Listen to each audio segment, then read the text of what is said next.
दूंगा और उसके बाद जितने लोग मुझे ग्रहण करेंगे उनको मेरे बेटे और बेटी होने का हक मिलेगा। यानी आप उस लाइन में आ जाएंगे, आप ये कह सकते हैं, क्योंकि आपका जन्म भी फिर एक डिवाइन रीति से होगा। सैमसन का जन्म ईश्वरीय रीति से हुआ कि दूत आके उसकी माता जी को बोलते हैं, उसकी मां को, कि तेरे बेटा होगा और वो ऐसा होगा। यूहन्ना बपतिस्मा देने वाले की मां को, तेरे बेटा होगा, जन्म से ही पवित्र आत्मा से परिपूर्ण, गर्भ से ही परिपूर्ण होगा। यीशु को आगे बोलते कुंवारी को, तेरे पुत्र होगा, मैं तो किसी बंदे को जानती नहीं, तेरे बेटा होगा और वो सब लोगों को पापों से छुड़ाएगा।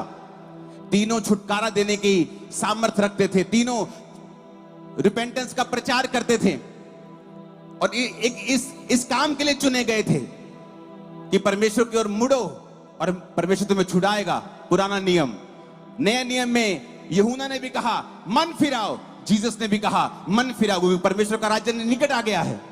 अब आज जब एक व्यक्ति जीसस क्राइस्ट को अपना उद्धारकर्ता ग्रहण करता है, क्या फर्क पड़ता है?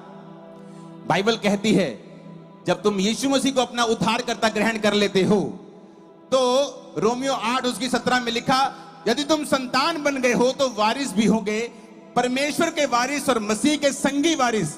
जब उसके साथ हम दुख उठाएंगे तो उसके साथ महिमा भी पाएंगे। इब्रानियों 2:11 में लिखा, पवित्र करने वाला और जो पवित्र किए जाते हैं सब एक ही मूल से हैं, इसी कारण वो उन्हें भाई कहने से नहीं लजाता। अब मेरी बात ध्यान से समझना, जिस दिन आप यीशु मसीह को ग्रहण कर लेते हैं, असली वाला ग्रहण, नकली वाला ग्रहण नहीं कि ग्रहण तो कर लिया लेकिन अभी भी शराब पीते हैं, अभी भी दारू पी रहे हैं, सेवा करके भी दारू पी रहे हैं, विश्वासी भी दारू पी रहे हैं, वो वाला तौबा नहीं। हाँ, मैं क्रिश्चियन हूं पर बिजली चोरी करता हूं, रोज कुंडी लगाता हूं, फिर आप क्रिश्चियन नहीं है, आपने तौबा नहीं की है।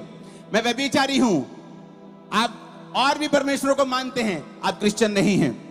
वचन कहता है कि जब तुम जीसस क्राइस्ट को अपना उद्धारकर्ता मान लोगे तो यीशु मसीह कहता है कि मैं तुम्हें अपना भाई कहने से लजाऊंगा नहीं, तुम मेरे भाई हो, मैं बड़े प्राउड से कहूंगा और शर्मिंदा नहीं होऊंगा। इसका मतलब क्या?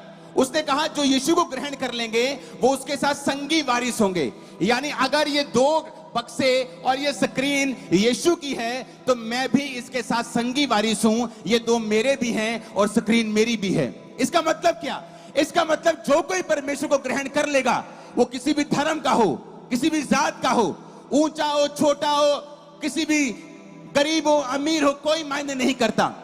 परमेश्वर कहता जिस तरह मेरा जन्म डिवाइन रीति से हुआ और छुटकारे का रास्ता बन गया, उसी तरह से तुम्हारा जन्म भी डिवाइन रीति से होगा। जब तुम यीशु मसीह को ग्रहण कर लोगे तुम उसी लाइन में आ जाओगे जिस लाइन में यीशु मसीह है, जिस लाइन में यूहन्ना बपतिस्मा देने वाला है, जिस लाइन में सैमसन है, और छुटकारा तुम्हारा हिस्सा होगा और तुम्हारे घराने का हिस्सा होगा यीशु मसीह के नाम में।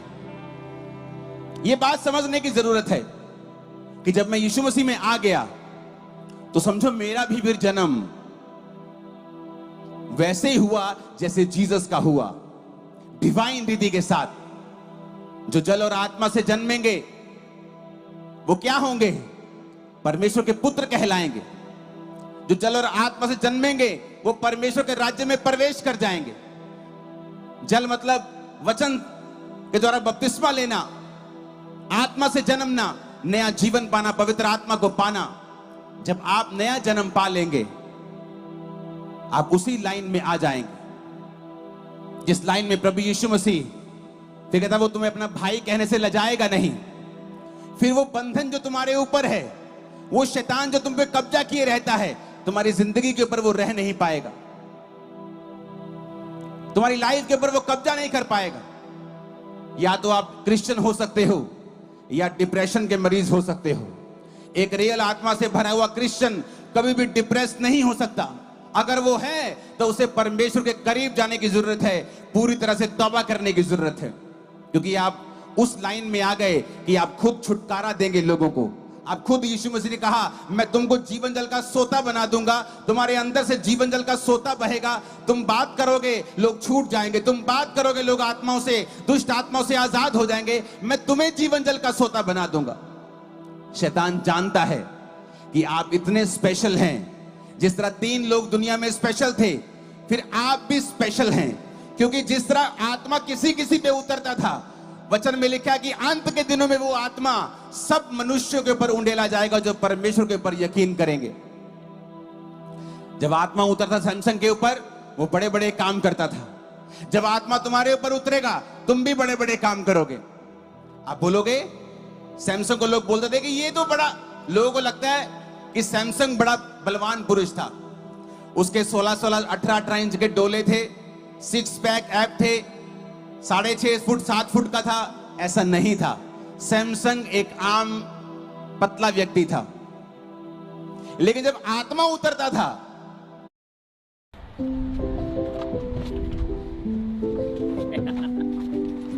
अबे ऐसे रील बनाएगा तो व्यूज थोड़ी है। तो वो बड़ी बड़ी सेनाओं को अकेला हरा देता था। तो लोग जितने हुए, ये क्या हो रहा है? क्योंकि महिमा खुदा को मिलनी चाहिए। आज जब मैं प्रचार करता हूं, मैं ये नहीं कहता मैं कंप्यूटर इंजीनियर था, मैं बड़ा अच्छा बोलता, प्रभु ने मुझे चुन लिया। मैं पागल था जब प्रभु ने मुझे चुना। सामने नहीं देख सकता था, लोगों से बात नहीं कर सकता था, इतना डिप्रेशन का मैं रोगी था। तो मैं कहता हूं कि परमेश्वर ने अपनी आत्मा को मुझे ऊपर उतारा, तो आज मैं बदल गया हूं।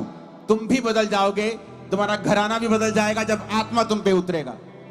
आज का वचन थोड़ा डीप है, आपको ध्यान से समझना पड़ेगा कि 3 लोगों को स्वर्गदूतों ने कहा कि मैं भेजने वाला हूं, और जब सैमसन के ऊपर आत्मा उतरता था तो सब कुछ बदल जाता था। लोग बोलते थे ये तो वही बारीक सा लड़का नहीं है, ये तो बारीक सा आदमी नहीं है। ऐसे कैसे हो जाएगी? 1000 आदमी को गधे के जबड़े की हड्डी से मार दिया। चलो बोलो तलवार से मार दिया, समझ आती है कि 10 को मार दिया, 20 को मार दिया, सेना को मार दिया गधे की जबड़े की हड्डी से, एक लाठी समान एक चीज से इतनी बड़ी सेना को खत्म कर दिया, प्रोफेशनल सेना को खत्म कर दिया। ऐसा कैसे हो सकता है? क्योंकि उस पे आत्मा उतरता था और वो परिवर्तित होकर और मनुष्य हो जाता था। इसीलिए प्रभु यीशु मसीह के जन्म के बाद आपको ये प्रिविलेज मिला कि जो आत्मा किसी किसी पे उतर सकता था, अब नए नियम के ऊपर परमेश्वर ने कहा अंत के दिन में वो आत्मा सब मनुष्यों के ऊपर उंडेला जाएगा। सब तेरे दास तेरे दासियों के ऊपर, तेरे बेटे तेरे बेटियां भविष्यवाणी करेंगी, दर्शन देखेंगे, पूर्णिय जवान दर्शन देखेंगे, पूर्णिय स्वप्न देखेंगे। ऐसा लिखा गया। क्यों? क्योंकि वो परमेश्वर आपको एक स्पेशल जन बनाना चाहता है। आप जब यीशु मसीह को कबूल करते हैं, परमेश्वर आज से व्यभिचार छोड़ता हूं, आज से शराब छोड़ता हूं, आज से मैं सब चीजें छोड़कर, सब पाप छोड़कर अपना जीवन तुझे देता हूं। जिस तरह उनका जन्म डिवाइन रीति से हुआ था, आपका जन्म भी डिवाइन रीति से हो जाता है। फिर वो जो उनके पास था आपके पास भी होगा। आप अलग होंगे पूरी दुनिया से, दिखने में तो आम से होंगे, लेकिन जब आत्मा आप पे उतरेगा, लोगों की आंखें खुली और मुंह खुला रह जाएगा। मैं आपको बता रहा हूं। इसीलिए परमेश्वर ने कहा ना बल से ना शक्ति से, बल्कि परमेश्वर की आत्मा के द्वारा। फिर आप देखेंगे, आप अपने बिजनेस को कर रहे होंगे और आप आत्मा से भरपूर होंगे। पवित्र आत्मा आपको बताएगा कि बेटा ऐसे बिजनेस नहीं करना है, इस तरह से करना है। बेटा ऐसे जॉब नहीं करनी है, इस तरह से करनी है। बेटी इस तरह से पढ़ाई नहीं करनी, ये वाली सब्जेक्ट में लेनी है पढ़ाई, आगे इस सब्जेक्ट में बढ़ना है। क्योंकि पवित्र आत्मा के बिना आप अंधेरे में हैं, आप अंधेरे में हैं। आप भेड़ चाल करेंगे, जो दुनिया कर रही है आप कर रहे हैं। हो सकता है दुनिया जिस चीज में कामयाब हो रही हो, आप कामयाब ना हो। आज अगुवाई की कमी है इसी देश में या किसी भी देश में। ऐसे लोग भी हैं जिनकी आज भी डिमांड है, चाहे आप जालंधर में हो, बटाला में हो, दिल्ली में हो। अगर आपने कुछ खास कोर्स किए हैं तो यहां भी आपको लाखों रुपए मिल सकता है। लेकिन हमने कभी पवित्र आत्मा की आवाज तो सुनी नहीं। हम तो सारा दिन अपने घरों के कामों में बिजी हैं। रात को टीवी लगना होता है, मेरे बड़े फेवरेट प्रोग्राम आने होते हैं, रात को मैच होता है जी। प्रार्थना तो मैं करता नहीं, पवित्र आत्मा से भरपूरी मैं लेता नहीं। मैंने तौबा की है, लेकिन मेरी गर्लफ्रेंड्स हैं, मैंने तौबा की, लेकिन मैं शराब भी पीता हूं। मैं संडे चर्च नहीं जाता, मैं ईस्टर को जाता हूं, क्रिसमस को जाता हूं। इसीलिए आप समझ नहीं पा रहे हैं। सैमसन का जन्म हुआ कि तू आत्मा तेरे पे उतरा करेगा और दुश्मन तुझसे शर्मिंदा रहा करेगा। पर बाइबल कहती है उसने एक औरत के साथ व्यभिचार किया और दुश्मन ने उसे पकड़कर उसकी आंखों को अंधा करके एक दिन उसे खत्म कर दिया। क्योंकि जिस दुश्मन के ऊपर सैमसन को कब्जा करने के लिए प्रभु ने स्वर्ग से भेजा था, उसी दुश्मन ने उसके ऊपर कब्जा कर लिया। लेकिन यीशु मसीह के ऊपर शैतान कब्जा नहीं कर पाया, क्योंकि यीशु मसीह पापों से दूर रहे, सारी परीक्षाओं से निकलकर रोजों में, फास्टिंग में, प्रार्थना में, वचन के साथ जुड़े रहकर उन्होंने शैतान के ऊपर फतह पाई। बीमारियों को आपके ऊपर कब्जा करने के लिए नहीं बनाया गया है, गरीबी को आपके ऊपर कब्जा करने के लिए नहीं बनाया गया है। आप सोचते हैं कि शायद आपके दादा गरीब हैं इसलिए आप गरीब हैं। नो, जिस दिन आप समझ गए कि यीशु मसीह ने इजराइलियों को, यहोवा पिता ने इजराइलियों को इसलिए चुना था कि ये कौम सबसे गरीब कौम है, सबसे छोटी कौम है, मैं इस कौम को चुनूंगा। क्यों चुनूंगा?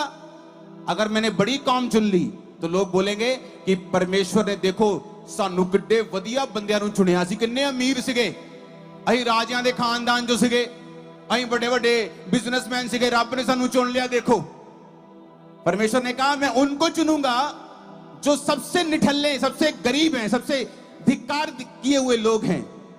मैं इस्राएलियों को चुनूंगा, ये छोटे हैं सबसे। तो क्या करने के लिए? परमेश्वर कहता है मैंने निर्बल को चुन लिया ताकि जो अपने आप को बलवान समझते हैं उन्हें शर्मिंदा करने के लिए। मैंने गरीब को चुन लिया ताकि जो अपने आप को अमीर समझते हैं, मैं गरीब को इतना अमीर ब्लेस करूंगा उनको शर्मिंदा कर दूंगा। आप सोचते हैं आप गरीब हैं इसलिए प्रभु ने आपको चुना है, आप बंधनों में हैं इसलिए तो प्रभु ने आपको चुना है, आप बांझपन में हैं इसलिए तो प्रभु ने आपको चुना है कि वो आपकी लाइफ में काम करे और लोगों को बताए कि परमेश्वर है। लेकिन उसके लिए हमें परमेश्वर के करीब आना होगा, हमें प्रार्थना में रहना होगा, परमेश्वर के करीब आकर तौबा करके परमेश्वर की हुजूरी में रहना होगा, पापों से मन फिराना होगा। यीशु मसीह ने वचन प्रचार किया और कहा मन फिराओ क्योंकि परमेश्वर का राज्य निकट आ गया है। मन फिराने का मतलब क्या है? मत्ती 4:17 आयत में लिखा है, मन फिराने का मतलब है कि अपने दिमाग को चेंज, अपनी सोच को चेंज कर लेना, सोचने के तरीके को बदल लेना। नींद ना आना, नींद बार बार टूटना, उसके अलावा दिन में उबासी और आलस जैसा महसूस करना। अगर आपको हफ्ते में 2 या 3 बार ऐसा महसूस होता है तो आपको इंसोम्निया यानी ये क्रिश्चियन धर्म बदलते हैं। आपका सोचने का तरीका जब गलत है तो आपकी लाइफ में परमेश्वर का उद्धार नहीं आ सकता है। उसने कहा मन फिराओ, उसने नहीं कहा अपना जीवन बदलो, ये धर्म बदलो, उसने कहा जीवन बदलो, धर्म नहीं बदलना। मन फिराओ, अपने सोचने के तरीके को बदल लो। तुम परमेश्वर को किस तरह से सोचते हो, तरीके को बदलो। अपनी जिंदगी को किस तरह से लेते हो, तरीके को बदलो कि परमेश्वर के बिना कुछ भी शांति नहीं है। सोच बदलो अपनी। चर्च के साथ, अपनी लोकल चर्चेस के साथ, जीवित चर्चेस में जाओ, वचन को सुनो, परमेश्वर के साथ मेल मिलाप करो, क्योंकि परमेश्वर आपको उसी तरह से देख रहा है जैसा परमेश्वर इन तीनों को देखता था कि ये स्पेशल हैं। जीसस क्राइस्ट के जन्म के बाद आप भी स्पेशल हैं क्योंकि उसने आपको अपना भाई और अपना संगी वारिस बनाया है। आपकी जिंदगी में इतनी बरकतें होंगी, आपकी जिंदगी में इतने शैतान के जो बंधन है इतने टूटेंगे, इतने झड़ जाएंगे, आप सोच भी नहीं सकते। जो आपकी लाइफ में नहीं है, वंशों से, बाप दादाओं से, वो होगा। जीसस यही करने के लिए आए हैं। बहुत से लोगों को नहीं पता नए नियम में पुराने नियम में क्या फर्क है। तब किसी पे आत्मा उतरता था, अब सब पे उतरता है। अगर आप प्यासे हैं वो आप पे उतरेगा। जब आत्मा आप पे उतरेगा आप परिवर्तित हो जाएंगे, आप और ही मनुष्य हो जाएंगे, बंधन टूट जाएंगे। जब मसा उतरेगा हर तरह का बंधन, हर तरह की बीमारी का, कलेश का, वो टूट जाएगा। और इसीलिए परमेश्वर ने आपको अपने पास बुलाया है। वो पक्षपात नहीं करता। वचन कहता है, यीशु मसीह, जब हम उस वचन को पढ़ते हैं, यूहन्ना 4 उसकी 3 से 14 आयत, यहां पर लिखा है, तब वह यहूदिया को छोड़कर गलील को चला और उसको सामरिया में होकर जाना अवश्य था। वह सुखार नामक सामरिया के एक नगर तक आया जो उस भूमि के पास है जिसे याकूब ने अपने पुत्र यूसुफ को दिया था। याकूब का कुआं भी वही था और यीशु मार्ग के थके हुए उस कुएं के पास बैठ गए और ये बात 6वें घंटे के लगभग हुई। इतने में सामरी औरत जल भरने के लिए आई और यीशु ने उससे कहा, मुझे पानी पिला, क्योंकि उसके चेले नगर में भोजन मोल लेने के लिए गए थे। सामरी स्त्री ने उससे कहा, तो यहूदी होकर मुझ सामरी स्त्री से पानी क्यों मांगता है? क्योंकि यहूदी सामरियों के साथ किसी प्रकार का व्यवहार नहीं रखते। यीशु ने कहा, यदि तू परमेश्वर के वरदान को जानती और ये भी जानती कि वह कौन है जो तुझसे कहता है मुझे पानी पिला, तो तू उससे मांगती और वह तुझे जीवन का जल देता। मैं फिर से पढ़ूंगा एक आयत 3 आयत से। जब वह यहूदियों को छोड़कर गलील को चला तो उसको सामने